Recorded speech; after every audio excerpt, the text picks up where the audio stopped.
आं गिबियावनो दिनै बे बुहुमनि थागिबि सान एबा international day of indigenous world indigenous people बेनि बागै गासैबो थागिबि माहारिफोरनिसिम फिसाफोरनिसिम आंनि गोरबोनि गाहाम हामलायथिखौ बावहरबाय। जों बेखौहाय बर' वुमेन जस्टिस फराम हिसाबै थांनाय 17 बोसोर जों खुंबोबाय थादों आरो दिनै जोङो मोनब्रै संगठन ज' जानानै बेवहाय खुंदों। बे जोंनि थाखाय जोबोद गेदेर सान। जों गोबां इंडिजिनियास फिसायानो बेखौ मिन्थिया। जों थोंजोङै यूनाइटेड नेशंसनि आय'लनि जिथु टर्म बे मथे जोङो बेखौहाय थोंजोङै बुंनो हायो जे इंडिजिनियास माने थागिबि फिसाफोर। असमियाव जोङो भूमिपुत्र बा आदिम बाखि होननानै जों जायखौ बुंनो हायो, जायफ्रा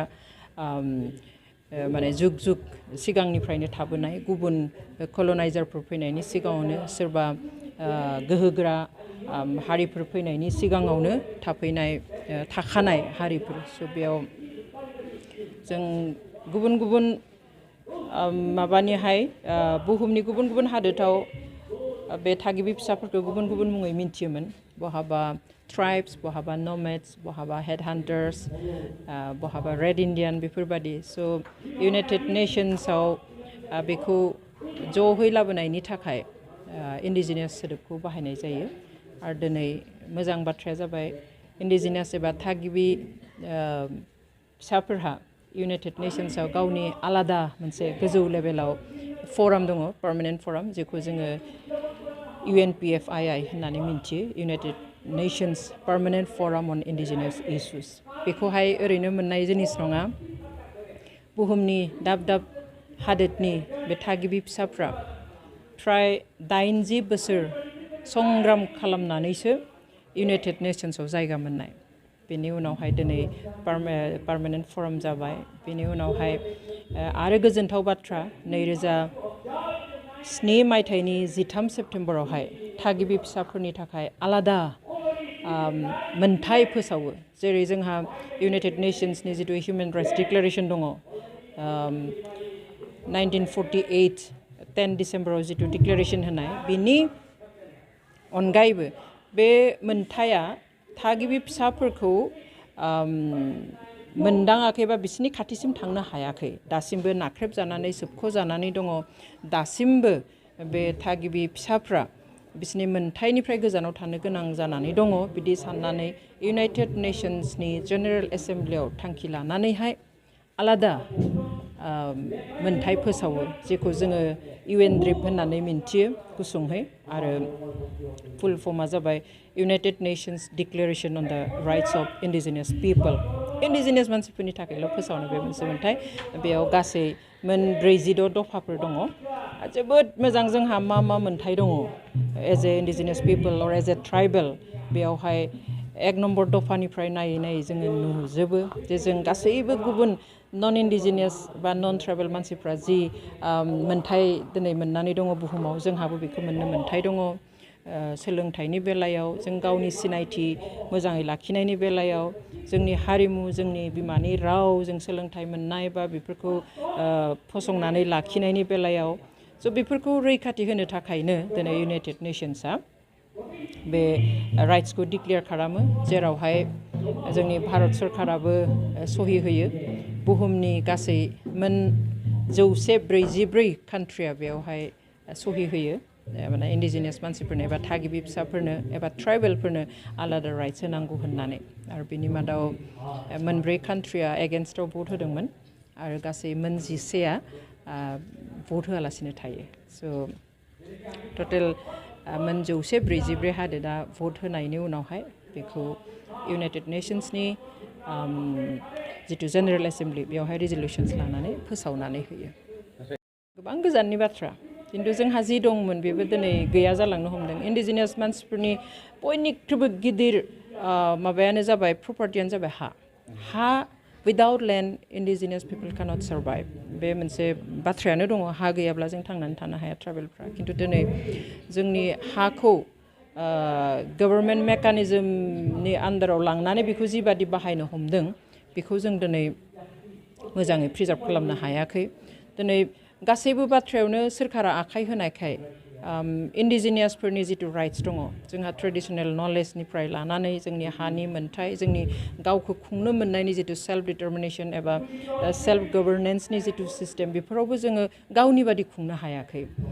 आसलते बेयावहाय फोसावनाय मथेब्ला जोंनो राइट्स होनाय मथेब्ला जों जेरै लुबैयो जोंनि मथे जोंनि हारिहा खहा जायै बादि जोंनि हारिनि थामोनथा जोंनि हारिनि समाजनि जिथु बेबस्था जिथु जोंनि ट्रेडिशनेल नलेज जोंनि हारिमु राव बेफोराव जेबो खहा जायै बादि जोङो गावखौ खुंथाय माने खालामनो मोननांगौ खिन्थु दिनै जुदिও जोंखौ 6 शेड्युलनि आन्डाराव मोनसे प्रभिजन होनानै दिनै जोंनो मोनसे फिसा अट'नमास काउन्सिल जोंहा दङ गावखौ खुंनो मोननायनि बे मोनसे लामामोन खिन्थु दिनै जोङो बिनि गेजेरजोंबो खुंनो हायाखै जायनि थाखाय दिनै जों गासैबो बिथिङाव जोंनि सिनायथिखौनो खोमानो गोनां जानायनि लामायाव फैदों आरो आसामाव नेपालिफोरखौ माने प्रोटेक्टेड क्लास बे आगोलावनो होनाय दंखायोमोन माने नेपालि हिसाबै दङमोन खिन्थु गुरखा हिसाबै गैयामोन खिन्थु दा बेयावथ' नेपालि होनलिया गुरखा होनबाय गुरखा होनोब्ला बिसोरनि हाई क्लास मानसिफ्राबो हाबफाजोबो जायनि थाखाय बियो जोंनि थाखाय दा असुबिदा क्रिएट खालामदों गिहोदों जोंखौ जोंहा फिउचारा मा जाहैगोन दिनै ट्राइबेल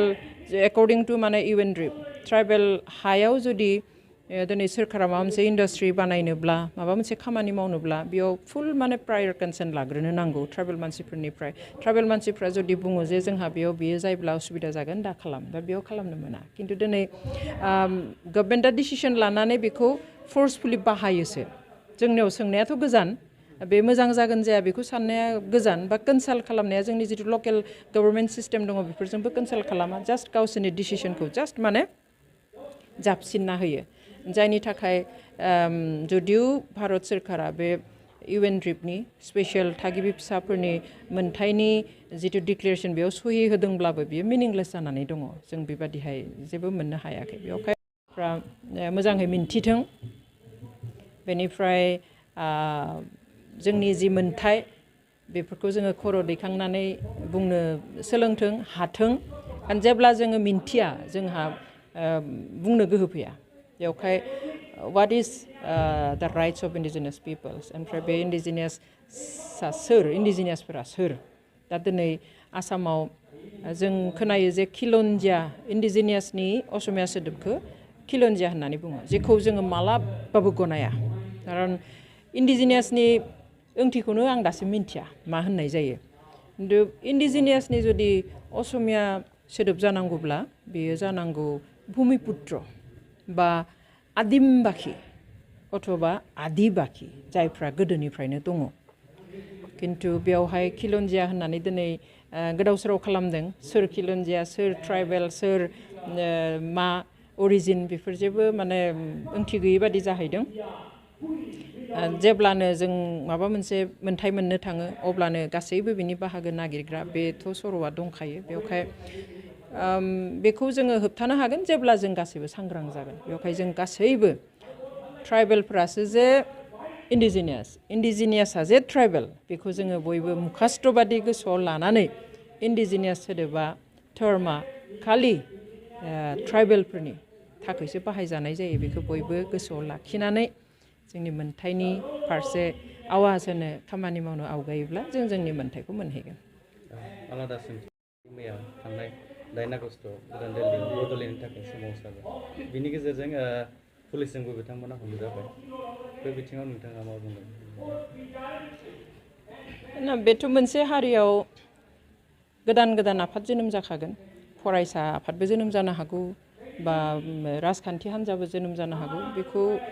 रावबो बुंनो हाया जे बेखिनियानो जोंनि हारिनि संगठन बा हान्जाफोर सम लानानै सोरबाया सुखुगोन सोरबाया सुखुआ